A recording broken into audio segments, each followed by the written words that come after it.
Amritveni lice kit presents daily news സായാഹ്ന വാർത്തകൾ powered by Pulimoottil silks KSFE in association with Joy Alukkas. ഇത്തവണ first അടിക്കില്ലേ നമ്മള്?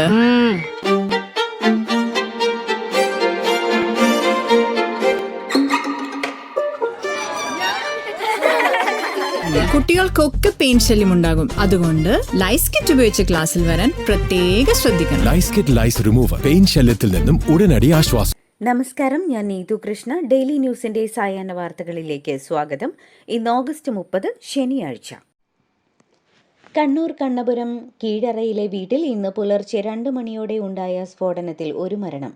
ചാലാട് സ്വദേശി മുഹമ്മദ് ആശാമാണ് മരിച്ചതെന്ന് സ്ഥിരീകരിച്ചു. ഗോവിന്ദൻ എന്നയാളുടെ ഉടമസ്ഥതയിലുള്ള വാടകയ്ക്ക് നൽകിയ വീട്ടിലാണ് സ്ഫോടനമുണ്ടായത്. ബോംബ് നിർമ്മാണത്തിനിടെ ഉണ്ടായ അപകടമാണ് സ്ഫോടനത്തിന് പിന്നിലെന്നാണ് പ്രാഥമിക നിഗമനം. അന്വേഷണം ജില്ലാ ക്രൈംബ്രാഞ്ചിന്. ഉത്സവത്തിന് ഉപയോഗിക്കുന്ന ഗുണ്ടുപോലുള്ള സ്ഫോടക വസ്തുക്കളാണ് കണ്ടെത്തിയതെന്ന് city police commissioner P. Nithin Raj പറഞ്ഞു. സംഭവം ജില്ലാ ക്രൈംബ്രാഞ്ച് ACPയുടെ നേതൃത്വത്തിൽ പ്രത്യേക സംഘം അന്വേഷിക്കും. കണ്ണൂർ കീഴറയിലെ സ്ഫോടനവുമായി ബന്ധപ്പെട്ട് വീട് വാടകയ്ക്കെടുത്ത അനൂപ് മാലിക്കിനെതിരെ സ്ഫോടക വസ്തു നിയമപ്രകാരം പോലീസ് കേസെടുത്ു. ഉത്സവങ്ങൾക്ക് വലിയ തോതിൽ പടക്കം എത്തിച്ചു നൽകുന്നയാളാണ് അനൂപ് എന്ന് പോലീസ് പറയുന്നു. മരിച്ചത് ഇയാളുടെ തൊഴിലാളിയാണെന്നാണ് സൂചന. 2016 കണ്ണൂർ പൊടിക്കുണ്ടിലെ വീട്ടിൽ സ്ഫോടക വസ്തു പൊട്ടിത്തെറിച്ചുണ്ടായ കേസിലെ പ്രതിയാണ് അനൂപ് മാലിക്.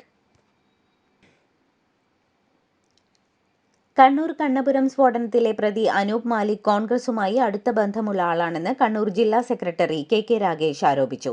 കേസെടുത്ത അനൂപ് മാലിക്കിന്റെ രാഷ്ട്രീയം പരിശോധിക്കണമെന്നും ഉത്സവങ്ങളും ആഘോഷങ്ങളോ അടുത്തൊന്നും ഇല്ലാത്ത സമയത്ത് ഇത്രയും മാരകമായ സ്ഫോടക വസ്തുക്കൾ എന്തിനാണ് നിർമ്മിക്കുന്നതെന്ന് ബന്ധപ്പെട്ടവർ പരിശോധിക്കണമെന്നും KK രാഗേഷ് ആവശ്യപ്പെട്ടു.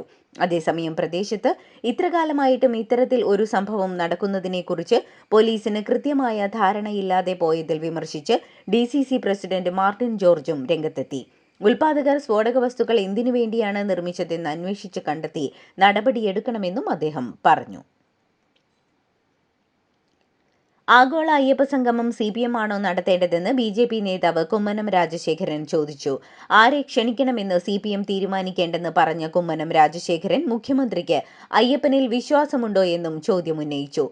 എക്സ്പോ പോലെയല്ല ഇത് നടത്തേണ്ടതെന്നും BJP വ്യക്തമാക്കി. ആഗോള അയ്യപ്പ സംഗമം സംഘടിപ്പിക്കുന്നതിൽ സർക്കാരിനെതിരെ വിമർശനവുമായി യോഗക്ഷേമ സഭയും രംഗത്തെത്തി. ആഗോള അയ്യപ്പ സംഗമം രാഷ്ട്രീയ വിവാദമാക്കരുതെന്ന് Devaswom board president PS Prasanth. ശബരിമലയുടെ വികസനമാണ് ലക്ഷ്യമിട്ടതെന്നും വിശ്വാസവും വികസനവും ഒരുമിച്ച് കൊണ്ടുപോകാനാണ് ഉദ്ദേശിക്കുന്നതെന്നും അദ്ദേഹം പറഞ്ഞു.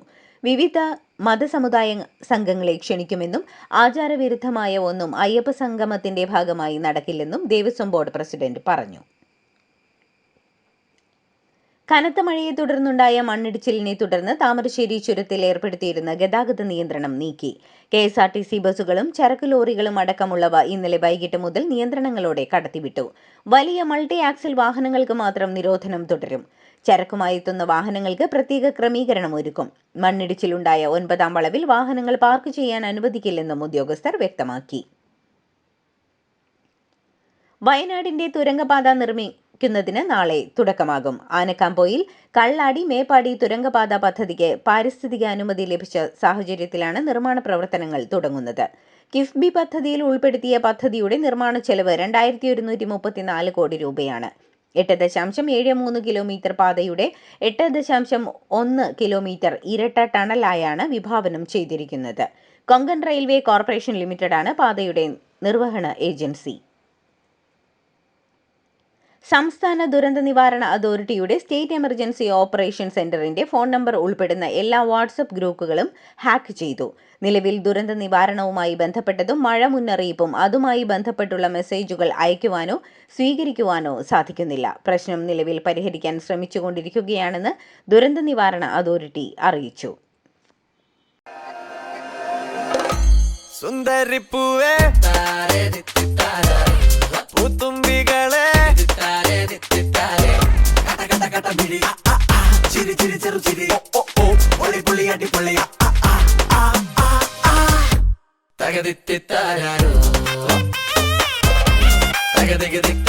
പുളിമൂട്ടിൽ Pulumotil Silks presents Unskippable Onam Collections. Starts at just ₹299.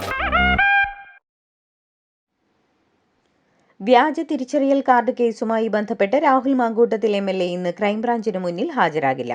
ഇന്ന് രാവിലെ 10 മണിക്ക് തിരുവനന്തപുരത്തെ ഓഫീസിലെത്താനായിരുന്നു അന്വേഷണ സംഘം ആവശ്യപ്പെട്ടിരുന്നത്.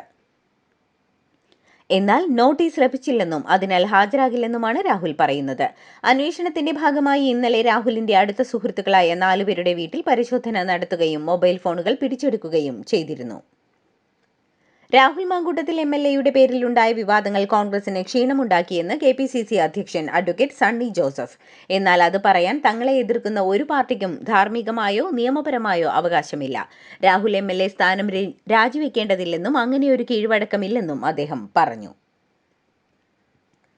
രാഹുൽ മാങ്കൂട്ടത്തിൽ MLAയെ ഔദ്യോഗിക പരിപാടികളിൽ പങ്കെടുക്കാൻ സമ്മതിക്കില്ലെന്ന് BJP നേതാവ് C. കൃഷ്ണകുമാർ.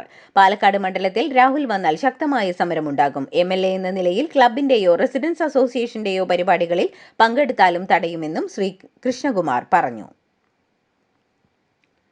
തിരുവനന്തപുരം ജനറൽ ആശുപത്രിയിൽ ശസ്ത്രക്രിയയ്ക്കിടെ നെഞ്ചിൽ ട്യൂബ് കുടുങ്ങിയ സംഭവത്തിൽ കാട്ടാക്കട സ്വദേശി സുമയ്യയുടെ പരാതി വിദഗ്ധ സമിതി അന്വേഷിക്കും. നിലവിലുള്ള വിദഗ്ധ സമിതി തന്നെ തുടരന്വേഷണം നടത്തണമോ അതോ പുതിയ സമിതി രൂപീകരിക്കണമോ എന്നതിൽ ഉടൻ തീരുമാനമുണ്ടാകും. 4 ദിവസത്തിനുള്ളിൽ പരിശോധന പൂർത്തിയാക്കി മറുപടി നൽകാമെന്നാണ് പരാതിക്കാരിക്ക് ആരോഗ്യവകുപ്പ് നൽകിയ ഉറപ്പ്.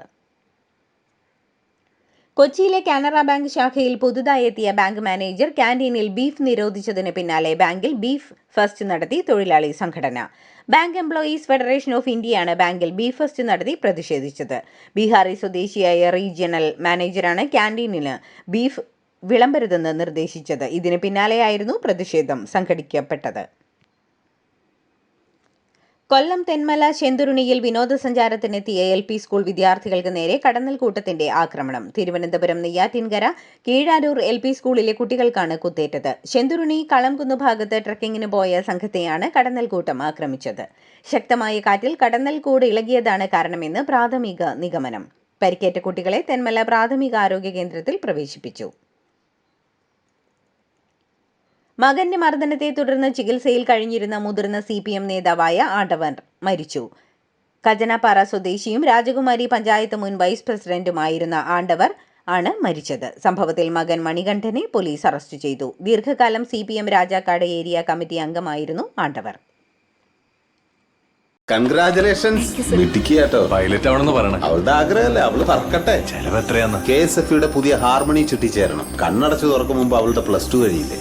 കടം വാങ്ങാതെയും സ്ഥലം വിൽക്കാതെയും കുട്ടികളെ പഠിപ്പിക്കാം. KSFE ഹാർമണി ചിട്ടികൾ. KSFE ഹാർമണി ചിട്ടിയിൽ ചേരുന്ന 100 ഭാഗ്യശാലികൾക്ക് സിംഗപ്പൂർ യാത്ര.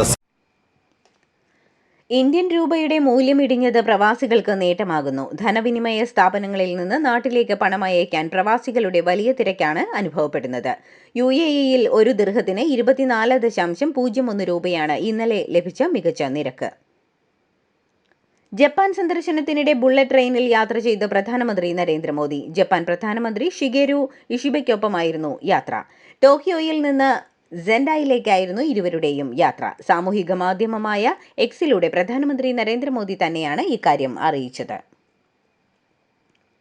ഷിംലയിലെ ശ്രീ താരമാതാ കുന്നിനെ ഗ്രീൻ ഏരിയയായി പ്രഖ്യാപിച്ച ഹിമാചൽ സർക്കാരിന്റെ വിജ്ഞാപനത്തെ ചോദ്യം ചെയ്ത് pristine hotels and resort private limited നൽകിയ ഹർജി പരിഗണിക്കവേ ഹിമാചൽ പ്രദേശിൽ സംഭവിക്കുന്ന പ്രകൃതി ദുരന്തങ്ങളെക്കുറിച്ച് സുപ്രീം കോടതി മുന്നറിയിപ്പ് നൽകി. വർഷങ്ങളായി തുടരുന്ന പാരിസ്ഥിതിക അസന്തുലിതാവസ്ഥയും അശ്രദ്ധമായ പാരിസ്ഥിതിക രീതികളും ഹിമാചൽ പ്രദേശിൽ ആവർത്തിച്ചുള്ള പ്രകൃതി ദുരന്തങ്ങൾക്ക് കാരണമായിട്ടുണ്ടെന്നും കാര്യങ്ങൾ ഇതേ രീതിയിൽ മുന്നോട്ടു പോയാൽ ഹിമാചൽ പ്രദേശ് മുഴുവൻ രാജ്യത്തിന്റെ ഭൂപടത്തിൽ നിന്ന് അപ്രത്യക്ഷമാകുന്ന ദിവസം വിദൂരമല്ലെന്നും അങ്ങനെ സംഭവിക്കാതിരിക്കട്ടെ എന്നും കോടതി പറഞ്ഞു. കാശ്മീർ പ്രശ്നം ഉൾപ്പെടെ ഇന്ത്യയുമായി എല്ലാ വിഷയത്തിലും സംയുക്ത ചർച്ചയ്ക്ക് തയ്യാറാണെന്നും എന്നാൽ ഇക്കാര്യത്തിൽ യാചിക്കാനില്ലെന്നും പാക് വിദേശകാര്യമന്ത്രി ഇസ്ഹാഖ് ദർ. ഏതെങ്കിലും തരത്തിലുള്ള ആക്രമണം ഇന്ത്യയുടെ ഭാഗത്തു നിന്നുണ്ടായാൽ പാകിസ്ഥാൻ ശക്തമായ തിരിച്ചടി നൽകുമെന്നും ഡെപ്യൂട്ടി പ്രധാനമന്ത്രി കൂടിയായ ധർ പറഞ്ഞു. US പ്രസിഡന്റ് ഡൊണാൾഡ് ട്രംപ് പ്രഖ്യാപിച്ച മികച്ച താരിഫുകളും നിയമവിരുദ്ധമാണെന്ന് US അപ്പീൽ കോടതിയുടെ വിധി. അടിയന്തര സാമ്പത്തിക നിയമം ഉപയോഗിച്ച് ഏകപക്ഷീയമായ തീരുവകൾ പ്രഖ്യാപിച്ച് പ്രസിഡന്റ് അധികാര ദുർവിനിയോഗം നടത്തിയെന്നും കോടതി ചൂണ്ടിക്കാട്ടി. തീരുവകൾ പ്രഖ്യാപിക്കാനുള്ള അധികാരം ഭരണഘടന അനുസരിച്ച് നിയമനിർമ്മാണ സഭയ്ക്ക് മാത്രമാണ്. അതേസമയം കേസുകൾ തീരുന്നതുവരെ നിലവിലെ തീരുവകൾ തുടരാമെന്ന് കോടതി വ്യക്തമാക്കി.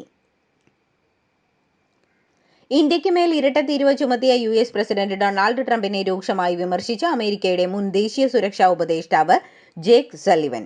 ഡൊണാൾഡ് ട്രംപിന്റെ തീരുവ പ്രതികാരം US-ന്റെ നയത്തിനെതിരാണെന്നും ഇന്ത്യയും US-ഉം തമ്മിലുള്ള ബന്ധം മെച്ചപ്പെടുത്താൻ വർഷങ്ങളായി നടത്തിയ പ്രയത്നത്തെ പിറകോട്ടടിപ്പിക്കുന്നതാണെന്നും സള്ളിവൻ പറഞ്ഞു.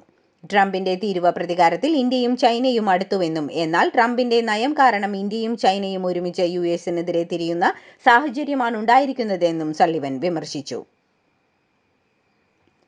IPL-ലെ 2008 സീസണിൽ വൻ വിവാദമായ ശ്രീശാന്ത് ഹർഭജൻ സിംഗ് അടിയുടെ വീഡിയോ പുറത്തുവിട്ട മുൻ IPL ചെയർമാൻ ലളിത് മോദിക്കും ഓസ്ട്രേലിയൻ മുൻ നായകൻ മൈക്കൽ ക്ലാർക്കിനുമെതിരെ രൂക്ഷ വിമർശനവുമായി ശ്രീശാന്തിന്റെ ഭാര്യ ഭുവനേശ്വരി. ലളിത് മോദിയെയും മൈക്കൽ ക്ലാർക്കിനെയും ഓർത്ത് ലജ്ജിക്കുന്നുവെന്ന് ഭുവനേശ്വരി ഇൻസ്റ്റഗ്രാം സ്റ്റോറിയിൽ പറഞ്ഞു. ബംഗളൂരു ചിന്നസ്വാമി സ്റ്റേഡിയത്തിലെ ആൾക്കൂട്ട ദുരന്തത്തിൽ മരിച്ചവരുടെ കുടുംബത്തിന് ധനസഹായം പ്രഖ്യാപിച്ച് റോയൽ ചലഞ്ചേഴ്സ് ബാംഗ്ലൂരു. മരിച്ച 11 പേരുടെ കുടുംബത്തിന് 25 ലക്ഷം രൂപ വീതമാണ് RCB സഹായധനം പ്രഖ്യാപിച്ചത്. സോഷ്യൽ മീഡിയ പോസ്റ്റിലൂടെയാണ് RCB മരിച്ചവരുടെ കുടുംബത്തിന് 25 ലക്ഷം രൂപ സഹായധനം പ്രഖ്യാപിക്കുന്നതായി അറിയിച്ചത്. മുൻ ഇന്ത്യൻ താരവും പരിശീലകനുമായ രാഹുൽ ദ്രാവിഡ് രാജസ്ഥാൻ റോയൽസിന്റെ പരിശീലക സ്ഥാനം ഒഴിഞ്ഞു.